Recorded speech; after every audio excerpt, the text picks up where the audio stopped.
Hola, bueno, un nuevo episodio de In the Loops, el espacio de inteligencia artificial y tecnología que, bueno, con todo el impacto que está viendo ahora con la inteligencia artificial, pues estamos trayendo a gente relevante, sobre todo a nivel tecnológico. En inteligencia artificial cada vez hay más, pero es verdad que con la trayectoria de la persona que traemos hoy es complicado conseguir. Tenemos hoy a Carlos Hernández de Cuaderno. Cuaderno es una aplicación de facturación, además es amigo mío desde hace muchos años, porque es de Las Palmas, y es uno de los referentes a nivel de SaaS en España del concepto de bootstrapping, ¿no? Vamos a hablar sobre eso hoy y también vamos a ver un poco a debatir, que tenemos ahí contradicciones y opiniones diferentes de muchas cosas, pero sobre todo de cómo la IA va a impactar en muchos modelos de negocio, de cómo se está implementando en empresas y también cómo crear, pues, ¿no?, estratégicamente también nuestro búnker para intentar asimilar esta ola, ¿no?, tecnológica que hay ahora. ¿Qué tal, Carlos? Hola. ¿Cómo estás? ¿Qué tal, David? ¿Todo bien? Gracias por traerme. Nada, a ti. Casi una entrevista histórica, ¿no? Desde que empezamos. Total. Qué viejos somos ya, ¿no? Bueno, tú menos. Bueno, no sé, yo no tengo claro. Bueno, realmente lo primero, felicitarte porque eres de los primeros Gracias. SaaS, si no el único SaaS puro que se ha construido desde Canarias y además con esa mentalidad bootstrapping que tanto se ha buscado en esto. Casi es el alma del SaaS, ¿no? Intentar ser autosuficiente en todos estos años, que han sido casi 10 años, ¿no? 10 años. Más.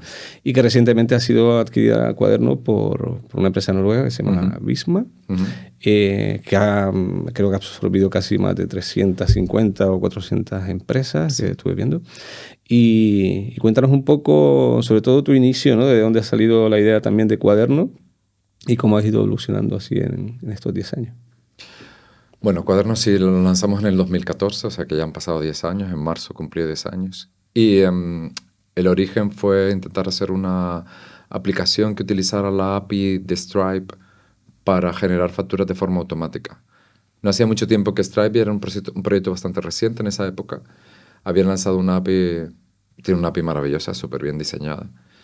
Y hablando con un colega, estuvimos hablando sobre el tema, me nombró lo de la API, empezamos a investigar, me dijo que sería interesante automatizar, hacer facturas a partir de los cobros que ibas haciendo en Stripe. Y esa fue la primera versión del producto. Y lo lanzamos, recuerdo que publicamos en Product Hunt, y salimos en Hacker News también. Eso, cuando en esa época todavía se podía destacar un poco en esos webs. Y bueno, tuvo una pequeña atracción al principio.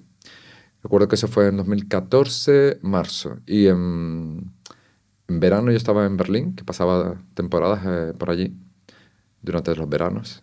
Y nos escribió un tipo por mi mail, nos dijo: oye, me encanta el proyecto, van a dar soporte a la nueva ley de IVA europea que va a cambiar la forma de calcular el IVA cuando venden dentro de Europa. Y yo me quedé como, ¿esto qué es? ¿De qué va? Y empecé a escarbar un poco y a investigar. Y de repente descubrí que eso iba a ser un problema bastante gordo para muchas pymes, sobre todo muchas pymes y medianos negocios que venden en varios países de Europa y tienen que aplicar el impuesto. Antiguamente aplicaban el impuesto de su país y a partir del 1 de enero del 2015 tenían que aplicar el impuesto del país donde estaba su cliente. Además, recoger una serie de pruebas que verificaran que el cliente estaba donde decía que estaba y demás, ¿no? Y dije, esto puede ser una oportunidad súper grande porque va a ser un problemón, ¿no?, para muchos.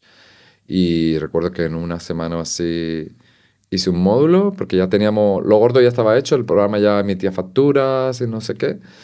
Generaba informes y hacía todo lo demás. Y ya tenías clientes, ¿no? Y empezamos a comercializarlo entonces como una aplicación para gestionar el IVA. Entonces la facturación es una parte del proceso de la gestión de los impuestos. Y luego más adelante pues integramos Stripe y nos pidieron integraciones nativas con PayPal y luego con Braintree y luego con Amazon y fuimos metiendo más plataformas, más integraciones nativas.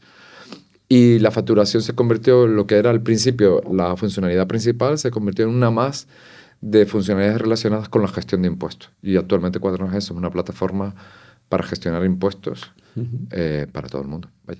Ok, y la trayectoria, porque yo recuerdo que tú tenías Endeve, ¿no? Que era Sí, la empresa. sí, fue un proyecto anterior que yo tenía. Que era servicio, ¿no? Y que... Era un producto SaaS también, muy chiquitito. Vale. Era un SaaS para, sobre todo enfocado a freelancers y a pequeñitos negocios, a microempresas. Y era un producto para hacer facturas, puro y duro. Vale, vale. Y está afectado con muchas empresas, productos de facturación que hay en España y en todos lados, que es para tú hacerte tus facturas, que a lo mejor es para una persona que hace 2, 3, 10 facturas al mes y te puedes hacer tu factura y llevar un control de tus ingresos, podías registrar también tus gastos, era casi muy sencillito. O sea, que en el reto eso lo lanzamos muchísimo antes. Y en el reto, es decir, que llevas en el reto de lo que era asesorías, ¿no? Que tenías clientes también cuando tenías primeros clientes cuando desarrollabas software, ¿no? Que tenías Bueno, sí, yo al principio de los tiempos yo hacía consultoría, me dedicaba a hacer desarrollo de software para gente. Y tenías ¿no? Tenías algunas asesorías y ahí empezó un poco el inicio de... En realidad no, tuve una asesoría que le hicimos una vez una web y un tema corporativo y una pequeña app, pero era... No, en realidad en Dev ese primer producto que lanzamos era por necesidad propia, porque nosotros necesitamos un software para hacer facturas. Te estoy hablando de, no sé, el año 2008, 2004, 2005. O sea, el SaaS era una cosa súper novedosa en España. Prácticamente no había muchos SaaS.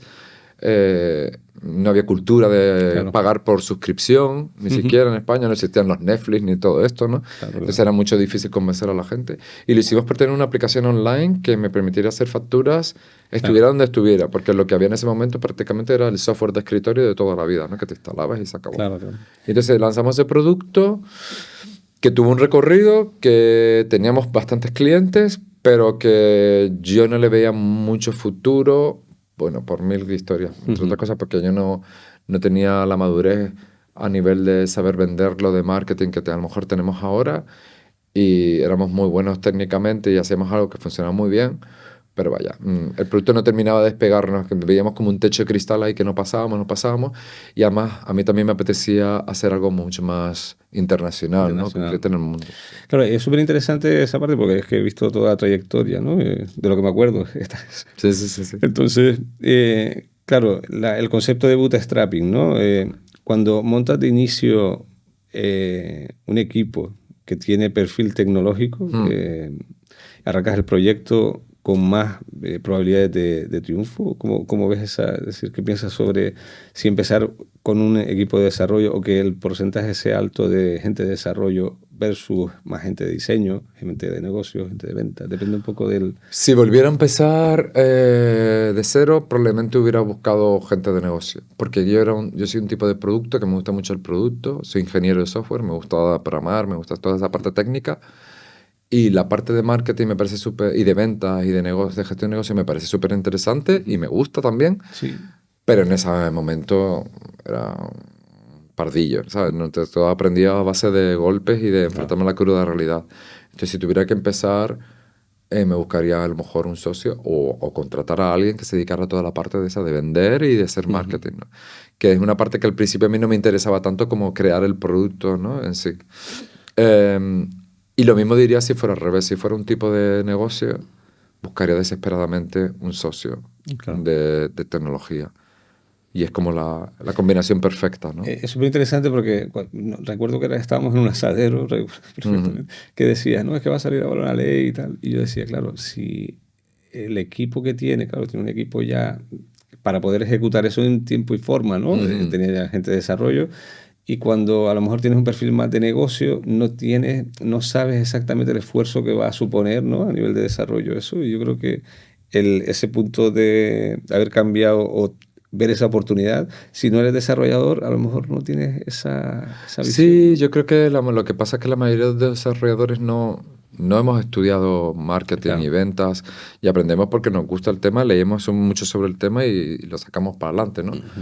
Pero sí, no es lo mismo que empezar con un socio que sabe todo eso y que ya tiene, que ya tiene ese recorrido, ¿no? El esfuerzo, ¿no? que hay detrás. Y además lo que nos apasiona es construir el producto. Entonces, tampoco te queda mucho más tiempo para ponerte a vender, ¿no? Y eso, todas estas empresas que nacen proyectos como el mío, ¿no? Que nacieron como proyectos creados por un fundador tecnológico, siempre el punto débil siempre es luego vender, porque por norma general, a la mayoría de la gente que se dedica a la tecnología, que son de la parte más técnica, no les mola mucho Claro.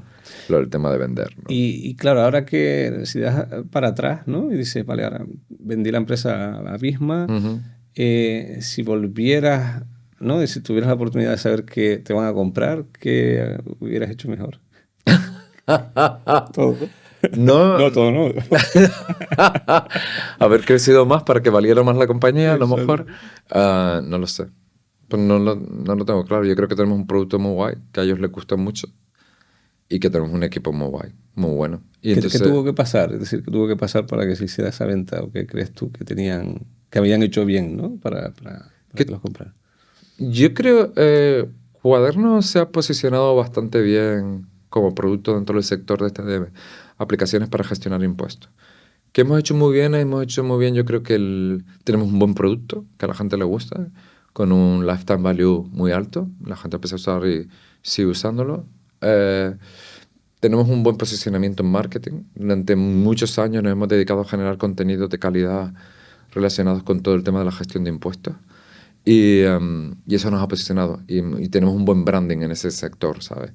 Y de hecho, a nosotros cada mes o así nos llegaba siempre el típico email de fondos de inversión de todas partes, europeos, americanos.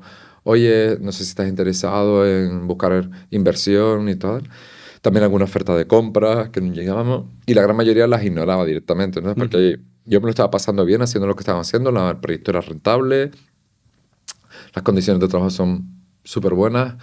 Y bien. Y de repente en diciembre del año 23, pues... ¿año 23? No. Diciembre del... Estamos en 24, ¿no? Del 22.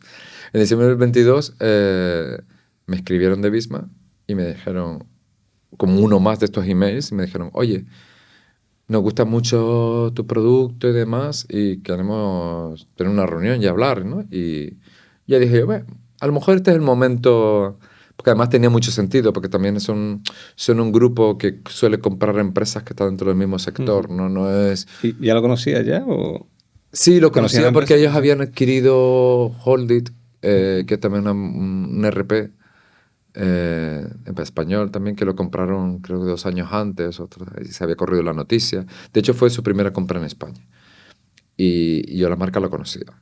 Y luego, pero bueno, lo había olvidado un poco. Cuando contactaron conmigo, volví a investigar y vi que habían comprado ya Holdit, habían comprado Wofu y habían comprado Declarando. Y después investigué qué otras cosas habían comprado a nivel europeo y ellos están en Europa y en Sudamérica. Y casi todo lo que han comprado eran temas de facturación, contabilidad, gestión de nóminas, ERPs, cosas de estas, ¿no? Y dije, bueno, pues igual tiene sentido estar... O sea, que no va a ser el típico comprador que muchas veces sucede, que es o bien un competidor que lo que quiere es quitarte de medio, o quiere coger alguna parte de tu tecnología para utilizarla y fusionarte con él y de hacer desaparecer el proyecto. Y tampoco era un caso de alguien que tiene mucho dinero y que de repente dice, bueno, me sobra la pasta y lo que me dedico es a comprar sin ton ni son negocios de diferentes tipos y no tengo un conocimiento profundo en un sector concreto, ¿no?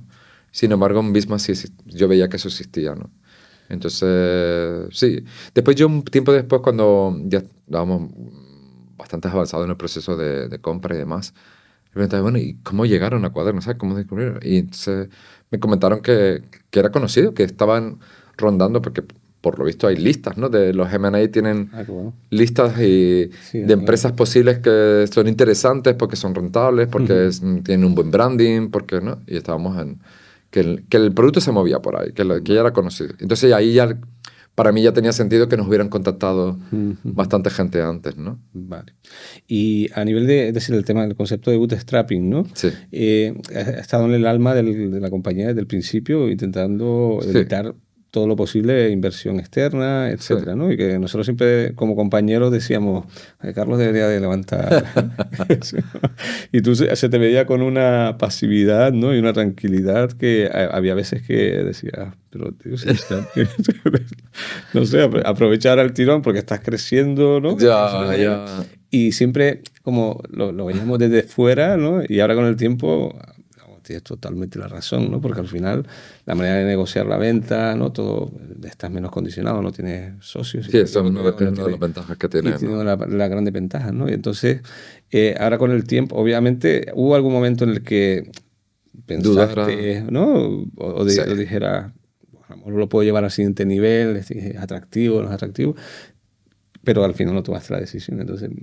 No, sí lo hubo. Hubo un momento que me lo planteaba, ¿no? Decir, igual, hombre, esto está yendo bien, igual deberíamos coger más pasta para luego, pues, contratar más gente o no. Lo que pasa es que después, primero, por un lado, me daba mucha pereza, la verdad, era reconocerlo, todo el proceso este de estar hablando con gente para negociar precios, no sé qué, contratos, abogados, mil historias, o sea, eso ya me echaba para atrás un poco, pero luego el principal motivo es que después yo, vale, levanto ahora, imagínate, 200.000 euros. No sabía realmente en qué invertirlo, ¿sabes? Es decir, también a lo mejor es parte de mi falta de formación o mi falta de espíritu empresarial en ese sentido. A lo mejor una persona que es mucho más empresario diría, este producto está muy bien, funciona, sabemos cómo colocarlo, vamos a levantar dinero y vamos a crear unos equipos y todo eso. Yo no he tenido esa experiencia, entonces no sabía cómo hacerlo.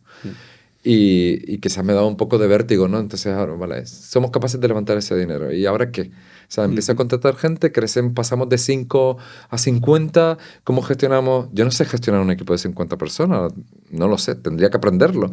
Entonces, tampoco habíamos descubierto un canal de marketing que dijéramos, aquí meto 1 euro y saco 3.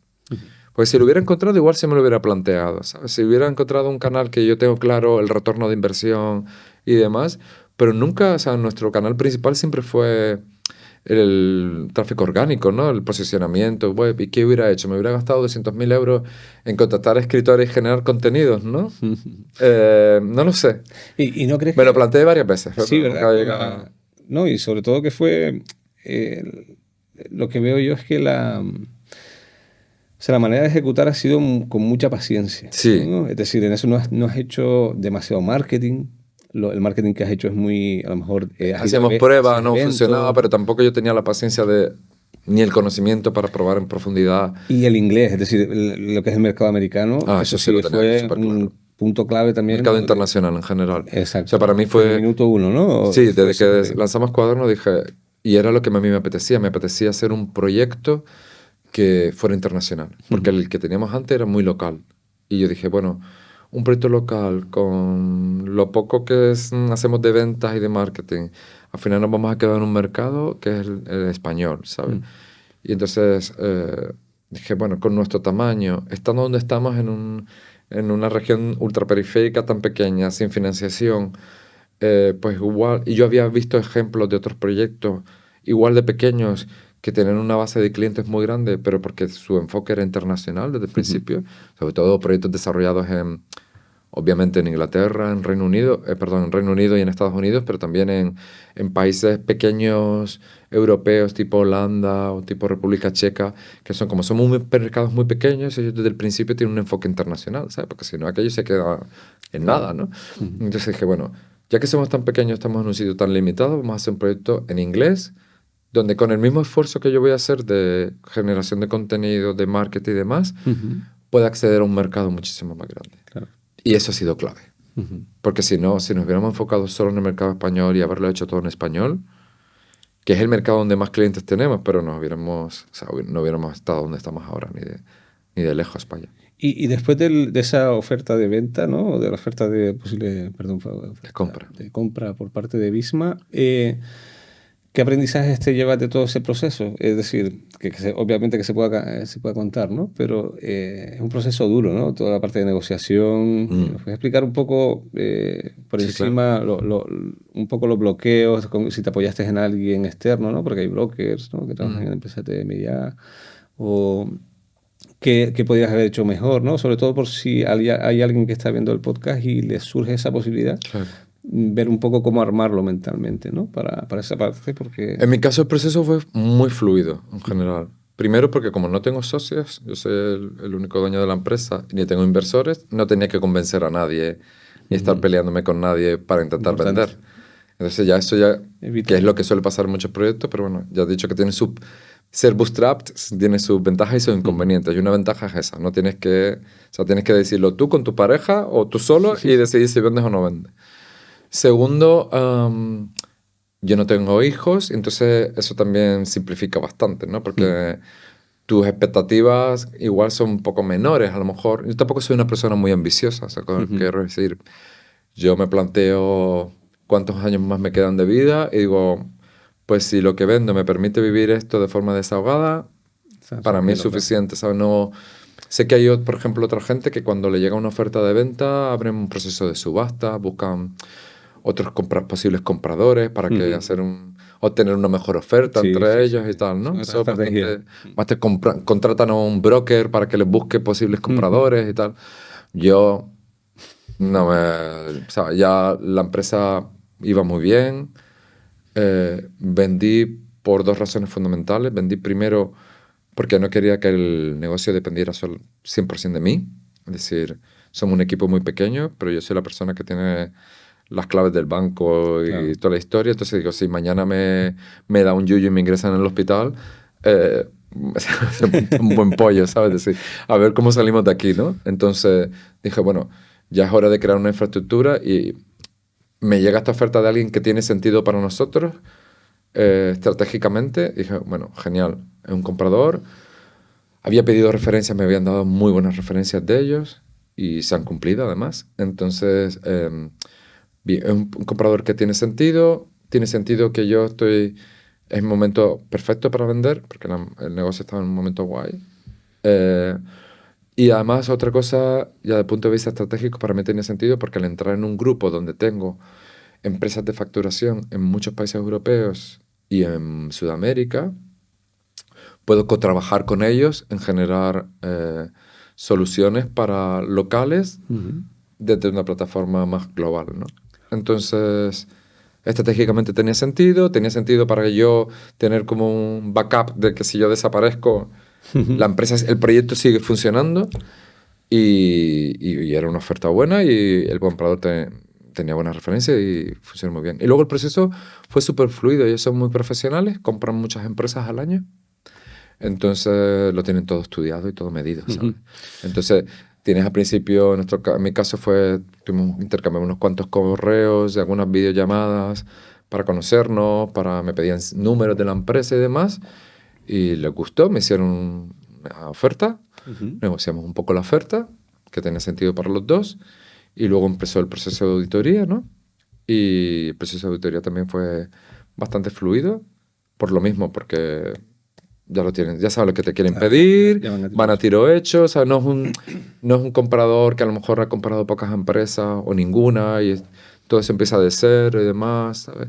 Y luego ayuda, pues en principio yo me vi capaz de gestionarlo todo porque no me pedían nada del otro mundo y lo que luego sí contrató, que fue una cosa que me recomendó Miguel, el CEO de Wofu, que fue comprado por Visma y era colega mío, fue comprado por Visma unos meses antes que Cuaderno, me dijo, búscate un buen abogado para todo el tema de negociar el tema de los contratos.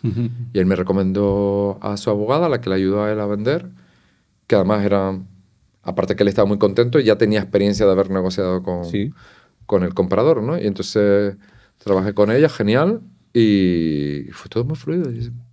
Y ahí, bueno, y entrando un poco en el tema de inteligencia artificial, porque estuve hace 2 años en un proyecto que se llama adquiereme.es, ¿no? Que era una especie de microacquire, pero pensado con cómo alimentarlo con inteligencia artificial en todo ese proceso de a quién le pregunto, por dónde empiezo, ¿no? Porque a no ser que conozcas a alguien que ya haya pasado por ese proceso de un SaaS, no sabes qué valoración ponerle, ¿no? Claro. Todo eso que tienes que aprender, que es súper extenso, pues yo creo que eso en el futuro se va a poder tener un asistente mutual, por lo menos para esas preguntas mínimas, ¿no? De hecho, en algún proceso que viví yo fue de por dónde empiezo, cómo respondo el email, a lo mejor tardas 3 semanas en responder algo que deberías de responder una semana, en 2 días o en 3 días, y que puede ser crítico. porque a lo mejor están haciendo una valoración de diferentes tipos de empresas, Claro. y todo ese proceso es una pesadilla. Obviamente no lo digo, una persona con menos paciencia y menos tranquilidad que tú, ¿no? Y con un modelo de negocio a lo mejor más pendiente de que llegue una competencia y te quite, ¿no? Porque a lo mejor ustedes tienen un valor añadido respecto a otros competidores, pero en el caso nuestro no sabemos cómo poner, qué precio ponerlo, por dónde empezar, cómo valorarla en concepto de que está un poco estandarizado, pero ahí yo lo que hice también, por ejemplo, yo tengo un colega que ya ha vendido 2 empresas en el pasado, y entonces, por ejemplo, cuando empezó todo este proceso, yo hice una llamada con él, obviamente para hacerle todas esas preguntas, ¿no? Decir, ¿cómo fue tu caso? ¿Cómo valoraste? De hecho, cuando me llegó la valoración, le dije, mira, me han valorado, esta es la oferta, el tipo de oferta, sin entrar en números, pero sí. Me han ofertado, esta es la fórmula que me ofrecen, ¿no? Y él me dijo, pues tiene sentido esto, igual esto lo deberías negociar, esto no. También hablé con mi asesor fiscal para decirle, bueno, ¿cómo tú lo ves? ¿Cuál es la mejor forma a nivel de impuestos? ¿No? Debería...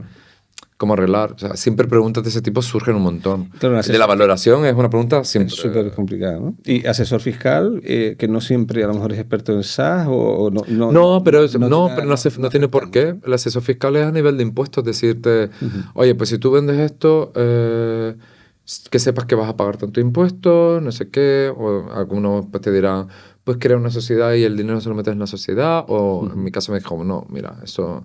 No tienes, en tu caso no tiene sentido. Ponlo para ti, porque así el dinero lo tienes a tu disposición 100%. Porque mucha gente lo que hace es que crea una sociedad y la sociedad tiene las acciones de la compañía que se va a comprar, porque en mi caso compran la compañía, no el producto, ¿vale? Ellos compran acciones de la compañía. Claro. Y compran el 100% de la compañía. Entonces, yo era el accionista único de esa compañía. Entonces, si yo hubiera creado una empresa, que la empresa, soy el accionista de esa empresa A, que es la que posee la empresa B, que es la que se va a vender. Pero el dinero se queda en la empresa A. Entonces, cuando el dinero es de la empresa, el dinero solo se puede usar para actividades económicas de la empresa. Claro. No lo puedes comprar para comprarte un coche para tu uso personal, ni una casa para tu uso personal, que es lo que hace mucha gente. Y luego te metes en un follón si no lo justificas bien y todo ese rollo, ¿no? Entonces, él me dijo, mira... En ese caso, a mí me gustó porque me dijeron, déjate de historia, ¿sabes? Es decir, igual pagas un poco más de impuestos, pero al final el dinero después lo puedes usar para lo que te dé la gana, ¿sabes? Directamente. En mi caso compensaba. Sé que hay otra gente pues, que hace muchas inversiones, tienen a lo mejor diferentes empresas y entonces crean como un mini holding, ¿no? Y tienen empresas y a lo mejor ahí tiene mucho más sentido que el dinero se quede en la empresa, ¿no? Pues genial, la verdad. Pero bueno, que lo que te asesora, buscar... Yo siempre recomendaría contactar 1 o 2 personas que hayan pasado por ese proceso para que, sobre todo para que te quiten el miedo y te aconsejan, mira, fijo, ten en cuenta esto otro. Por ejemplo, ahora que a mí me han llamado algunos están en proceso, sobre todo, cuando alguien empieza a hablar con Visma y entra en ese proceso, a veces piden referencias. Oye, ¿me puedes poner en contacto con alguien que haya vendido previamente? Y ya ha tenido un par de llamadas así, ¿no? Y bueno, les digo cómo lo viví yo el proceso, por qué lo hice, de qué te miedo. Un consejo que le doy siempre a todo el mundo, pero bueno, esto en general en la vida, pero es especialmente importante en un proceso de venta, es ser súper transparente todo el rato. No intentar... Sí. En todas las empresas siempre hay algo que no está bien hecho, que no funciona bien, o que podría estar mejor. Da igual. O sea, el comprador lo que quiere es saber precisamente cuáles son esas flaquezas que tienen esos puntos débiles, ¿sabes? Porque igual hay solución para eso. No, siempre hay una solución para todo. Ahora, lo que no te va a perdonar nunca es que lo ocultes o que lo maquilles o que mientas descaradamente sobre eso, porque entonces la confianza se rompe absolutamente. Y entonces ya... Sí, y entra el due diligence, ¿no? Es decir, la fase final y... Y al final se sabe, tarde o temprano. Porque cuando empiezan exactamente, cuando hacen la auditoría esa, van a escarbar todo lo que hay, que tiene sentido además. Claro. Yo les decía, es que me seguían pidiendo documentación.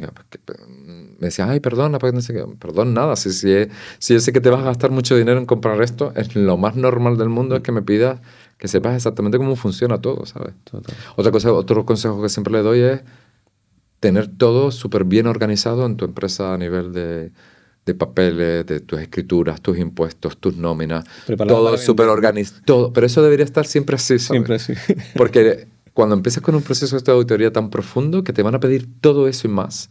Vas a sufrir. Entonces, imagínate tener un desorden ahí. O sea, el proceso de auditoría, como tú dijiste, se alarga eternamente. Entonces, o tú te estresas a muerte porque tú no vas a hacer esperar al comprador. No, no, es que esto lo tengo desordenado. Ahora me tengo que pegar 3 semanas ordenando, buscando documentación. Sí. O sea, Das como una la historia, das una ¿sabes? señal, ¿no? También de Claro, porque hay debilidad. unos plazos que quieren cumplir y demás. Entonces, o se te alarga a ti el proceso de diligencia un montón de tiempo. Entonces, se te vuelve eterno. El mío duró 4 meses o así. O sea que todo de principio a fin. Y Pues súper interesante esa parte, entrando un poco en la parte de inteligencia artificial, Sí. pues que me encanta sí. sobre todo cómo lo estás empezando a utilizar en Cuaderno, ¿no? Es decir, si le ves algo de valor más allá de lo que comentamos antes, ¿no? Relacionado con, más allá del efectismo, centrar en la utilidad que tú ves real de la inteligencia artificial dentro de Cuaderno. Y háblanos un poco de eso. Pues yo creo que hay un antes y un después de esta era que estamos empezando ahora de inteligencia artificial. Yo recuerdo el día que hicieron la presentación de ChatGPT hace un año, ¿no fue? Sí, Hace un año y algo un más, poquito ¿no? más, sí. Recuerdo ver los primeros vídeos y decir, estoy viendo un momento histórico de esto, ¿sabes? Aunque probablemente hubiera algo antes en el pasado parecido, pero fue como el primer momento de que bien hecho está, ¿no? Y luego a medida que se han ido presentando todas las evoluciones que ha habido, nuevos productos y demás, como wow, ¿no? Todo cómo va. Entonces yo creo que no hay vuelta atrás. Entonces, para mí la inteligencia artificial es un tema estratégico dentro del Cuaderno, lo tengo súper claro. Y vamos a hacer algo tarde o temprano, de hecho ya lo estamos haciendo, vamos integrando dentro de nuestra empresa. Yo veo 2 posibles integraciones. Una es internamente para nuestro trabajo, es decir, en las herramientas que nosotros utilizamos, ir incorporando, para hacer nuestro trabajo diario, ir incorporando la inteligencia artificial. Ya lo estamos haciendo, por ejemplo, en desarrollo. Usamos Copilot o ChatGPT para ayudarnos a desarrollar más rápido o para revisar código. Tienen funcionalidades maravillosas, ¿no? Tú le pasas código que a lo mejor código que desarrollaste hace 8 años y no te acuerdas muy bien cómo funciona y te lo explica o te lo optimiza o para desarrollar nuevos módulos o para hacerle preguntas. Está reemplazando poco a poco Stack Overflow, ¿no? De eso que usábamos antes para buscar que es bueno, sí, se va a convertir en una herramienta diaria. Los programadores ya lo están usando cada vez más y ya está. Lo usamos, por ejemplo, también estamos empezando a usar en soporte. Pues al final es como un becario. O sea, para mí la inteligencia artificial funciona en muchos escenarios de uso, en muchos casos de uso, en muchos escenarios, como un becario, como un asistente que te ayuda a hacer tareas que antes eran más tediosas. Por ejemplo, en soporte, estamos probando ahora, nosotros usamos Help Scout para dar soporte, ¿vale? Como plataforma de gestión de soporte. Y estamos usando una funcionalidad de ellos, Support Agent, que lo que hace es que coge todas tus conversaciones anteriores, todos los tickets del pasado, coge tu knowledge base, tu centro de documentación, y cada vez que te entra un nuevo ticket, pues lo que hace es el borrador de respuesta.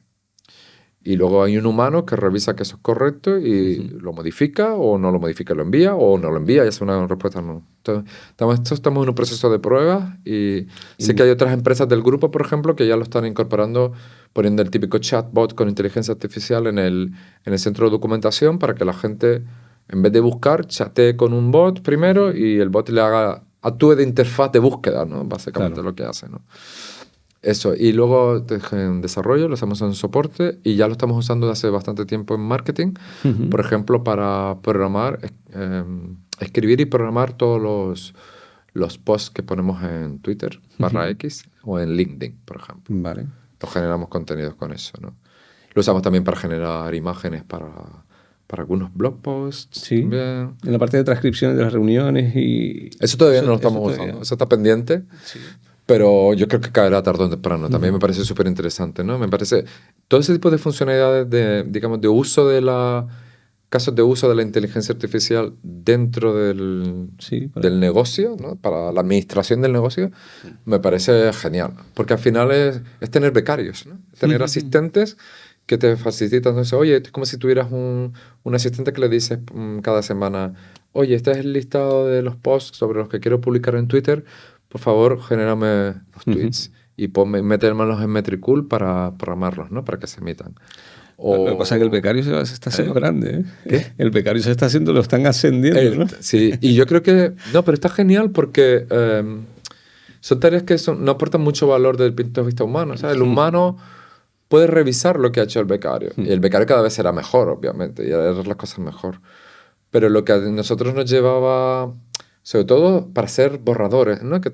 Primeras versiones, que a ti te cuesta arrancar, está genial, ¿no? Para eso. Lo usamos también para escribir algunos blog posts, por ejemplo. Entonces, ¿quieres escribir un blog post sobre esto? Escríbeme la primera versión 0.1 de esto, ¿no? Y después sobre todo eso empiezas tú a trabajar, ¿no? O también lo usamos mucho para hacer investigación. O sea, quiero escribir un post o un artículo sobre este tema. Entonces, lo que antes te llevaba un montón de trabajo de recopilar información, filtrarla, resumirla y todo eso te lo hace el chat. Y ahí me parece una maravilla. Sí. O sea, súper bueno. Y luego está el uso de la inteligencia artificial en el producto. O sea, metemos inteligencia artificial para que nuestros usuarios la utilicen dentro de Quaderno. Claro. En eso todavía no hemos hecho nada. Y todavía no he encontrado la funcionalidad o el caso de uso donde vamos a incorporar inteligencia artificial. Lo que sí he descubierto es que lo que hace mucha gente es quiero usar inteligencia artificial. Entonces, el punto de partida es quiero usar inteligencia artificial y me busco dónde la meto, claro, aunque sea calzador. Sí, sí, sí. Y lo que creo que el proceso debe ser a la inversa. El proceso debe ser quiero hacer esta funcionalidad. Igual con un algoritmo de toda la vida lo hago, chimpum, y ya te digo yo que una gran parte de las funcionalidades se puede hacer con un simple algoritmo, porque si no, no hubiéramos llegado a donde estamos. Y luego hay funcionalidades que dicen, bueno, no, esto es muy complejo y esto con un algoritmo sería incapaz. ¿Qué herramientas puedo utilizar? Un algoritmo clásico, digamos, pues, oye, pues está esta herramienta que es Machine Learning o es un LLM o es un no sé qué. Voy a usar esta herramienta para crear esta funcionalidad. Y lo que veo es mucho hype ahora mismo alrededor del tema de la inteligencia artificial y todo el mundo quiere tener inteligencia artificial y demás. Y veo que se está metiendo mucho ahí, que lo que están haciendo mucho, es lo que comentábamos antes, ¿no? Que lo que están haciendo mucho es crear una interfaz conversacional y te dicen, mi producto tiene inteligencia artificial. Y lo que has creado es una interfaz nueva. Para igual titular, que antes, ¿no? igual que en su momento era el boom de las apps de móviles y creabas una interfaz para móviles y lo vendías como al principio yo recuerdo que se vendían como un plus, incluso la app para móvil solo está disponible en los planes más caros y demás, y ahora se ofrece de serie en todo, ¿no? Claro. Pues lo mismo pasa con la inteligencia artificial. Están todos ahí como un poco... a ver cómo la metemos para subirle el valor al producto. Y lo que me estás creando es una interfaz. Exacto, sí. Y hay muchos software que ya están, ¿no? que añaden un chatbot y ya parece que tienen ya... Sí, o sea, el único valor que me aporta es que tarda a lo mejor 10 segundos menos en crear una factura. Porque en vez de hacer clic y rellenar campos en un formulario, le digo a un bot y empieza a tener una conversación que también tengo que escribir y tengo que estar conversando. Hasta que dentro de poco sean conversacionales, ¿no? Sí, que a eso íbamos, estamos comentando, ¿no? Ahora el Explore, ¿no? de ChatGPT, de la parte de agentes. Ahora hay muchas empresas como Canva, ¿no? Que están conectando los agentes con otro canal de adquisición de clientes, donde puedes conectar Canva, etcétera, o puedes crear tu propio agente personalizado. Entonces, en el caso nuestro, que hemos, es decir, que conectamos ChatGPT con algún RP externo del cliente o software externos como vía Zapier, con todas las posibilidades que tiene Zapier a nivel de aplicaciones.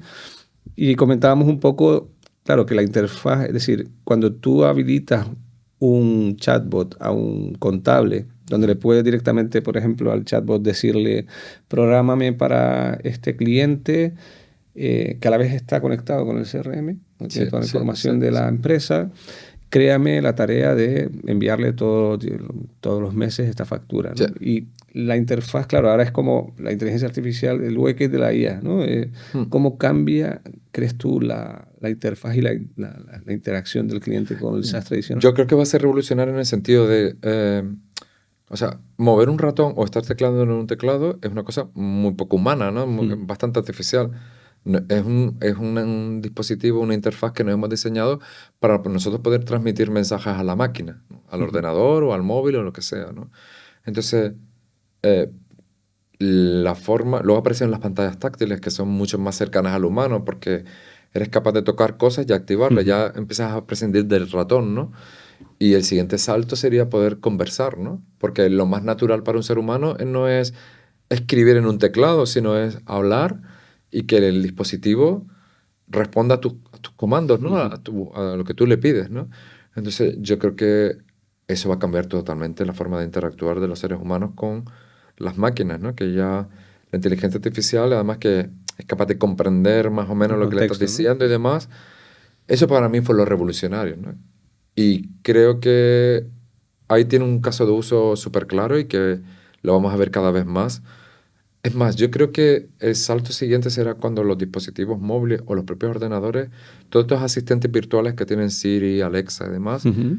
pues todos esos tengan todavía más esa capa de inteligencia artificial y ya tú interactúes con ellos, ¿no? Ese, ponme esta música y toda esta, digamos que esa capa del sistema operativo, que es la que recibes tus órdenes, Sí. utiliza las apps que tiene debajo y sabes que si le pides música, utiliza Sí. Apple Music o Spotify. Si le pides hacer una factura, sabes que tiene una herramienta ahí que se llama Cuaderno, que es experta en hacer facturas. Ujú. ¿Sabes? Si le pides escribir un documento, tienes un Word, una herramienta que se llama Word y Claro. te escribe el documento, ¿sabes? Y para escribir el documento, ¿no? O sea, ¿tú crees que vamos a esa centralización de los asistentes? Sí, yo creo que estamos haciendo las interfaces. Sobre lo que están haciendo muchas apps ahora mismo. Esto es una profecía Sí, sí, mía no, que está. igual no se cumple, pero es un momento cuñado esto, ¿sabes? Pero yo creo que el primer paso va a ser que apps como la mía creemos una interfaz conversacional, ¿no? Ujú. En la app. Claro. Y que el formulario va a existir, pero poco a poco cada vez serán menos necesarios porque yo le puedo dar instrucciones a la app y la app me va a responder a la instrucción.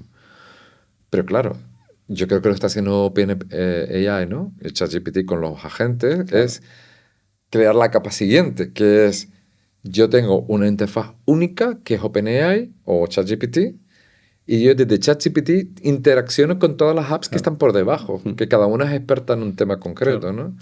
Y Pero es que eso, el siguiente nivel para mí es ya el sistema operativo. claro. O sea, ya ni siquiera ChatGPT hará falta. Es el sistema operativo, que es la interfaz que ahora mismo tú manejas de forma táctil o estás con el teclado, Claro. ¿no? Para escribir mensajes en WhatsApp, ya no hará falta, porque yo le hablo al cacharro, ¿no? Y el cacharro sabe dónde lo tiene que escribir. Que Microsoft tiene eso, ¿no? Es decir, Claro. Microsoft tiene todo ese ecosistema de SaaS interno para conectar todo, ¿no? En el Claro. sentido de... Sí, porque un sistema operativo no deja de ser una interfaz entre el ser humano y la máquina. Exacto. Entonces, es una interfaz que proporciona una serie de servicios comunes, de los cuales las apps hacen uso de esos servicios comunes, pero tú interactúas a través de las apps, a través del sistema operativo. Claro. Si el sistema operativo ya incorpora la inteligencia artificial, incorpora ser capaz de interpretar órdenes por voz e interactuar con el ser humano, claro, llegará un momento que las apps, yo aventuro que ni siquiera tendrán interfaz. Serán APIs puras y duras. Sí, seguimos con el momento cuñado, pero es decir, lo que viví yo con Videolink, ¿no? Videolink.com, que era una creación era la plataforma de creación de vídeos, ¿no? A través de plantillas y tal, como es Canva, pero para vídeo solo. Nosotros pensamos en crear, ¿no? Añadir inteligencia artificial en su momento y tal, pero ahora hay una aplicación que se llama se llama InVisio, que está conectada a ChatGPT, y que tú desde ChatGPT le dices, créame un vídeo para cuaderno.ai. Entonces, pulsa 5 segundos y ves el resultado que yo soñé con Videolink. Sí. Y he entrado puntualmente a la plataforma simplemente porque a lo mejor quiero cambiar una imagen, pero es que tú le puedes decir en ChatGPT, cámbiame la imagen esta por Claro, pero porque quieres a lo mejor un nivel de refinamiento o quieres, Exacto, siguiente nivel quieres acceder a... Pero es que ahora entras y ahora sale una versión nueva donde tú le dices, quítame el segundo plano y cámbiame por otra imagen. Y no, ni siquiera tienes que ir a buscar la imagen en el trazo. Es decir, el asistente es el que crea la acción. Es decir, la acción que tú ibas a hacer manualmente, él ya... Claro. Entonces, si tú tienes digamos, esa interfaz, que es la persona, digamos, o el agente con el cual tú interactúas, y ese agente sabe que para hacer vídeos necesita esta API concreta, o esta API para hacer facturas, o esta API para hacer documentos, o esta API para... O sea, al final, tarde o temprano, y esto yo creo que es donde vamos a ir todos, lo que desarrollaremos serán APIs expertas en hacer algo concreto, que tendrán toda la lógica del negocio para gestionar impuestos como Cuaderno, o tendrán la lógica de negocio para hacer vídeos. Y serán inteligencias artificiales también, o serán simplemente algoritmos que son súper buenos haciendo esa tarea concreta. Pero ya yo no necesitaré hacer una interfaz pública. La interfaz ya es el sistema operativo, ¿entiendes? Es decir, puede ser el final del SaaS y siguiendo un poco con el tema del cuñado, ¿no? pero realmente, bueno, hay algunos artículos por ahí que dicen que realmente si la gente al final se siente más cómoda en ChatGPT porque te da todo ese ecosistema de soluciones y microagentes, de microtareas, ¿no? ¿Crees que puede llegar al SaaS como al final del SaaS como realmente lo conocemos? ¿O crees No, que el SaaS sigue siendo el mismo, porque el SaaS es todo el backend, toda la lógica de negocio que está... O sea, el valor de Cuaderno, sí, hay mucho valor en tener una interfaz que sea amigable, porque te facilita mucho interactuar con la aplicación, porque tiene un montón de funcionalidades, todo eso está genial, ¿vale? Pero si yo quito... Tú imagínate que Cuaderno ahora mismo es una web app, y yo mañana decido que sea una app de móvil. Quito la interfaz web, pongo una interfaz móvil, pero lo que hay detrás es lo mismo. Claro. ¿Sabes? Y ahora lo que estamos hablando es de quitar la interfaz web y poner una interfaz de voz. De voz, ¿no? Y entonces, pero además, lo que yo estoy diciendo es que la interfaz de voz a lo mejor ni aún me la planteo hacer, porque la interfaz de voz quizás no la hace ni siquiera ChatGPT. Claro. Ahora la podría hacer con ChatGPT. Sí. Es que la interfaz de voz la puede hacer directamente el sistema operativo. Entonces, se salta todo eso. Claro. Yo al sistema operativo le digo, yo tengo instalado, o sea, el sistema operativo lo configuro para que todo lo que tenga que ver con facturación sea a través de esta API, utilice la API de este Cuaderno API y ya está. Porque él sabe que cuando yo le pida hacer una factura, cuando le pida calcular un impuesto, cuando le pida dame un informe de mis ventas de la última semana, él sabe que tiene que usar una API, le pregunta a la API y la API le va a dar unos resultados y él te muestra los resultados. Claro. Y tiene la inteligencia después de tener conectado el Otras CRM, APIs. RP, etcétera, ¿no? Exactamente, que es lo que está haciendo ChatGPT con todo el tema de con Zapier, ¿no? Que está haciendo interconectar servicios, ¿no? Claro. Entonces, habrán servicios súper especializados en temas concretos y luego interactúas con todos ellos. ¿Y dónde ves las oportunidades aquí? Es decir, no solo con Cuadernos, sino en general, ¿dónde ves oportunidades de montar un SaaS desde cero, ¿no? O de montar una solución? Porque al final es el tema de solucionar. Pues en un montón de sectores de negocio donde no hay absolutamente nada o hay cosas o sea, la gente sigue usando el principal competidor del SaaS, que son el Excel. Entonces, tú te sorprenderías porque la gente tiende a ir siempre como a los casos más comunes, ¿no? En este caso, gestionar facturas o no sé qué. Pero luego igual hay un tío que tiene una granja, o sea, una finca de plátanos y tiene que gestionar esa finca de plátanos. Claro. Y lo está haciendo en papel y si a lo mejor está muy avanzado, lo utiliza un Excel. Entonces, nadie se mete en ese sector si no tiene un contacto directo con eso, o conoces a alguien que tenga ese problema, o recibes una petición de un empresario de ese sector que dice, oye, yo quiero, que tiene ambición de automatizar el tema y te pide automatizar el tema, ¿no? Entonces, te sorprenderías la cantidad de sectores que todavía están por desarrollar desde el punto de vista digital, ¿sabes? En la agricultura, en la ganadería, en sectores concretos, en verticales, en montones, ¿no? Incluso en verticales donde ya hay soluciones, pero todavía hay margen para hacer soluciones mejores, ¿no? Entonces, hay un montón de campos en donde se pueden hacer un montón de trabajo ahí. Y a nivel es decir, claro, es una reflexión así un poco, y es que lo veo en el día a día, ¿no? Y cada vez salen aplicaciones nuevas que sustituyen las anteriores, los productos que hemos lanzado para intentar, ¿no? Como el de Adquiéreme, ¿no? De hacer una especie de asistente de esa fase de posibles consultas para vender una compañía, que respecto a los experimentos de hace 1 año y medio, ves los resultados ahora y es exponencial la calidad. ¿no? Y creo que eso, a medida que va avanzando, si avanza de la manera correcta, y como he visto el histórico que ha habido, realmente llega un momento en que ya vas a hablar, ahora te habla con empatía, con la versión nueva, ¿no?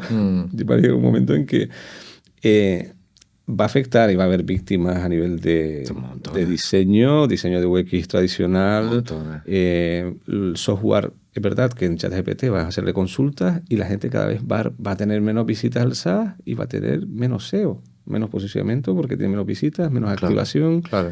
Cambian muchísimas cosas, ¿no? Entonces yo veo que hay como un salto tan grande y el SaaS está siguiendo como la misma, ¿no? Con las mismas tendencias de lo que aprendimos hace 10, 15 años de cómo montar un SaaS, ¿no? Los modelos de negocio, etc.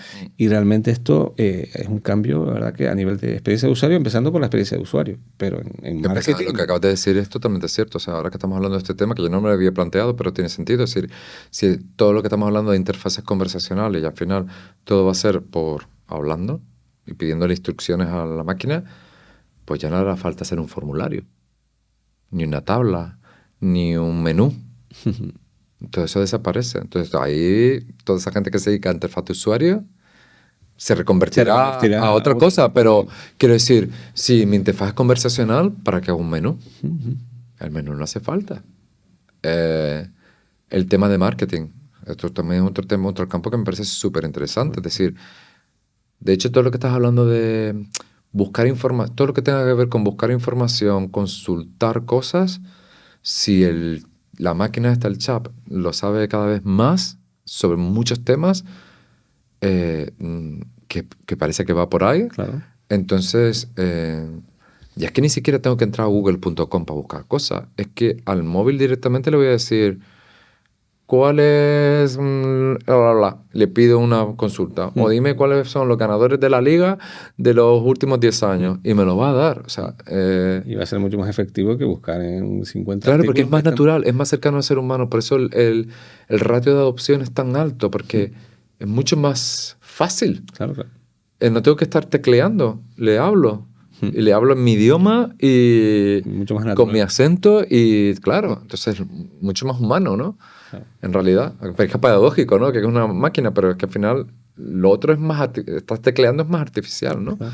Entonces, todo el tema del marketing, yo no sé, yo me pregunto qué va a ser de eso, ¿no? Es decir, porque Google con el sistema con todo lo que tienen montado, bueno, ellos están subiéndose por las paredes directamente. Un 20% ya de... Ellos lo tienen muy claro que el tema de buscar en el google.com, en tu casilla de búsqueda, eso va a desaparecer. Creo que había un bajón, creo un 20%, si no me equivoco.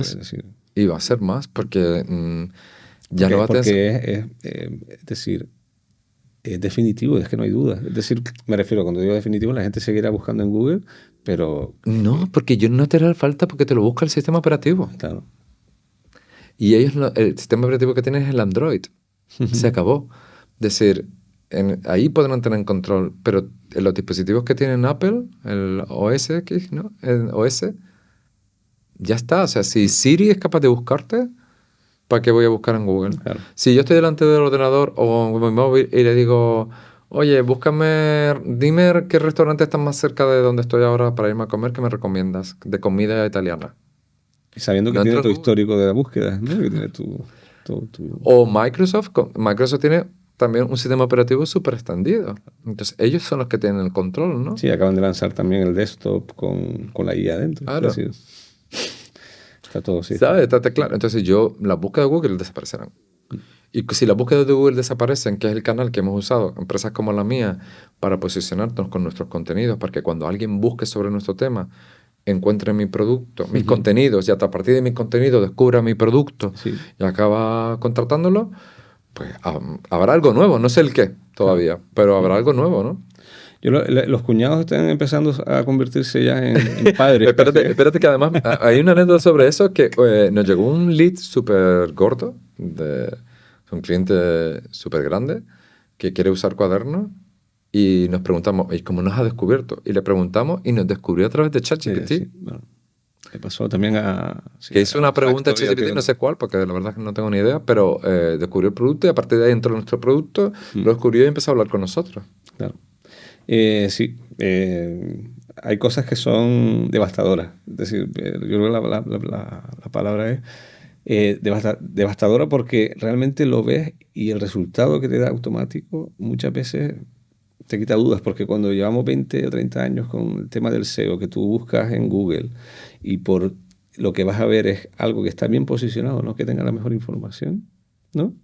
Correcto. Te das cuenta. O que has pagado para salir primero. Exacto, has pagado, te has quedado en las antípodas respecto a esto, que va a ser totalmente neutro. El tema es después cómo evoluciona eso, ¿no? Pero en principio es neutro y muchas veces vas a sugerir cuaderno porque paga. Y yo creo que por ahí las ads se van a transformar en las sugerencias prioritarias que va a tener la gente. Claro, yo creo que a lo mejor igual la gente, no sé, me imagino que será algo así como, vendo en varios países del mundo y tengo que calcular impuestos. ¿Qué me recomiendas? ¿Sabes? ¿Cómo puedo hacerlo? Y él te recomendará 2, 3 apps que me dice, mira, las apps que yo he hecho algo así para programar, ¿no?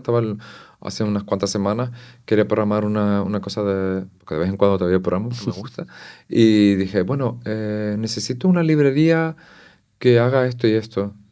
Y se lo pregunté y me dio 3 o 4 opciones, ¿no? De librerías open source populares y no sé qué, ¿no? De programación. Y dije, pues mira. Y a partir de ahí, que eso antes me llevaba un rato de búsqueda en Google, que además buscabas en Google y Google te mostraba los resultados. Bueno, muchas veces acertaba, pero muchas veces... Claro. Entonces ahora tiene sus cosas buenas y sus cosas malas. Ahora, estas interfaces de, digamos, de ChatGPT tienen mucho más poder, ¿no? Claro. Porque centraliza todo más, ¿no? Igual implementan también un tema de pago por búsqueda o algo así, ¿no? De si alguien pregunta sobre este tema, yo recomiendo tu solución o algo así. Yo creo que acabarán yendo por ahí, ¿no? Y dicen mucho que la inteligencia artificial va también a afectar a muchísimos directivos, ¿no? Es decir, la parte más directiva, porque hay mucha dirección a lo mejor que solo se encarga de dirigir, de inspirar, de reportar, ¿no?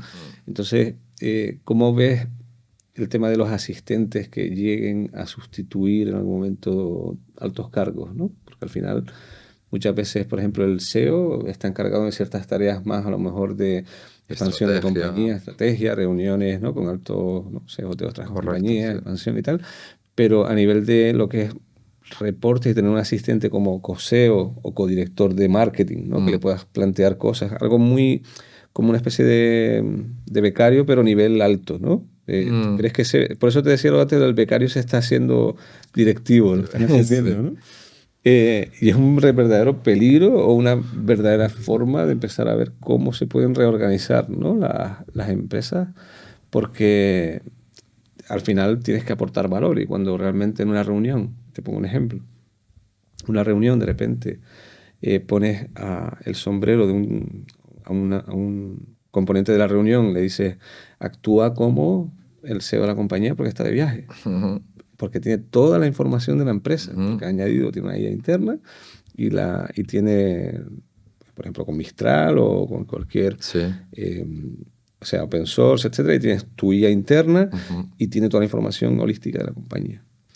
Tiene OKR, objetivos, resultados claves que tienes que conseguir los próximos 3 meses. Tiene el plan financiero, tiene la información de todos los departamentos. Cuando él da una opinión y tú le dices, ¿tú qué opinas sobre esta decisión o cómo vamos a resolver este problema o como tal? Cuando tú le dices, actúa como, puedes ponerle actúa como, pero que toda la reunión esté solo representantes de cada uno de los directivos, incluso del SEO. Y la reunión se puede realizar automática porque si